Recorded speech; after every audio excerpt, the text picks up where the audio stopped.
বারাসাত ১ নম্বর ব্লকের একেবারেই বহুদিনের যে সমস্যা জল নিকাশি ব্যবস্থা, এবং এই জল নিকাশির একটা অন্যতম বড় পথ হচ্ছে সুটি নদী।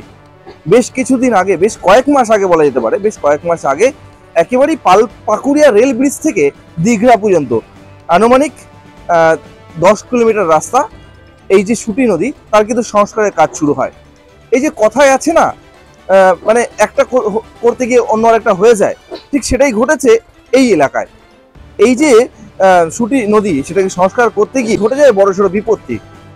স্থানীয় সূত্রে যেটা জানা গেছে, তাদের যখন এই সুটি সংস্কারের ফলে তাদের যখন বাড়ি ক্ষতিগ্রস্ত হয়, বাড়িতে ফাটল ধরে, তারা কিন্তু যে কটা পরিবারের এই সমস্যার সম্মুখীন হতে হয়েছে, তারা কিন্তু একত্রিত হয়ে একেবারেই গঙ্গাপুর চৌমাথা সংলগ্ন যে নীলগঞ্জ রোড, সেখানে তারা পথ অবরোধ করে এবং তাদের এই যে সমস্যা সেটা কিন্তু জনসাধারণের কাছে তুলে ধরে এবং বিক্ষোভ দেখায়, এবং তারা কিন্তু যাতে অতি সত্বর তাদের এই যে সমস্যা সেটা সমাধান করা যায় তার জন্য কিন্তু তারা বিক্ষোভ দেখায়। এবং স্থানীয় সূত্রে যেটা আরও জানা যাচ্ছে, এই সমস্যার কথা জানতে পেরেই তড়িঘড়ি স্থানীয় পঞ্চায়েত সদস্য কৃষ্ণাশিস দাস, তিনি কিন্তু বিষয়টা উচ্চপদস্থ যে সমস্ত আধিকারিক আছে বা প্রশাসনিক আধিকারিকরা আছেন তাদের সঙ্গে এই বিষয়ে আলোচনা করেন, এবং এখানকার স্থানীয় যিনি অঞ্চল তৃণমূল কংগ্রেসের সভাপতি অমল কুমার বিষ্ণু, তিনিও কিন্তু বিষয়টা উচ্চ পদস্থ আধিকারিকদের সঙ্গে আলোচনা করেন। এবং আজকে যেটা দেখা যাচ্ছে, একেবারেই এই যে এলাকার যে সমস্ত মানুষের কিন্তু ক্ষয়ক্ষতি হয়েছিল, তাদের সেই ক্ষয়ক্ষতির যাতে ভবিষ্যতে আরো না বেড়ে যায়, সেই কারণেই কিন্তু একেবারে নদীর পাড় ধরে পাইলিং এর কাজ করতে দেখা যাচ্ছে। এই প্রসঙ্গে স্থানীয় যারা ক্ষতিগ্রস্ত তারা কি বলেছেন শোনাবো সেটা আপনাদের। দেখুন, দীর্ঘমেয়াদী একটা প্রকল্পের মাধ্যমে যে সুটি সংস্কারের কাজ চলছিল, তো তার ফলে যারা কাজ করছে তাদের কিছু কর্মতৎপরতা অবনতির ফলে আমাদের কিছু সুটি পাড়ের বাড়ির ভাঙন দেখা যায় এবং কিছু বাড়ির দেয়ালও ফাটল ধরে, ভিতের মাটি সরে যায়।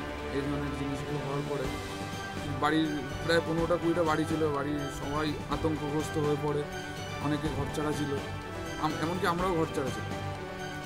এই মুহূর্তে আমরা তো আর ওই সময় একটা এমার্জেন্সি মুহূর্তে পাইলিংয়ের ব্যাপারে আমরা অবগত ছিলাম না, আর যাতে এটা একটা সঠিক সমাধান হয় সেই জন্য আমরা প্রশাসনের দ্বারস্থ হই, মৌখিকভাবেই হই। এবার তারপরে আমরা রাস্তা অবরোধও করেছিলাম। এই পথে আপনাদের যেই খবর তার মাধ্যমেই এটা প্রশাসনের কানে যায় এবং প্রশাসনের উচ্চপদস্থ আধিকারিকরা আসে। পঞ্চায়েত সদস্য কৃষ্ণাশিস দাস এবং কাশিমপুর অঞ্চল তৃণমূল কংগ্রেসের যে অঞ্চল সভাপতি অমল কুমার বিষ্ণু মহাশয়েরও অনেকটাই ভূমিকা রয়েছে। তাদের তৎপরতা না থাকলে হয়তো কাজটা এতটা তাড়াতাড়ি হতো না, পাইলিংয়ের কাজটা। তো আমরা প্রথমে শুনেছিলাম এটা শালবল্লী দিয়ে পাইলিং হবে, তারপরে কাজ শুরু হওয়ার সাথে আমাদের তো আর কাঠের ব্যাপারে সেইভাবে অতটা জ্ঞান নেই, তা যারা কাজ করছে তারাই বললো এটা ইউক্যালিপ্টাস দিয়ে কাজ হচ্ছে, ইউক্যালিপ্টাস দিয়ে কাজ হচ্ছে। এখন দেখা যাক কাজটা কতদূর কী হয়। বললো ওরা যে আধিকারিকরা এইভাবেই কাজটা করার মতো পরামর্শ দিয়েছে।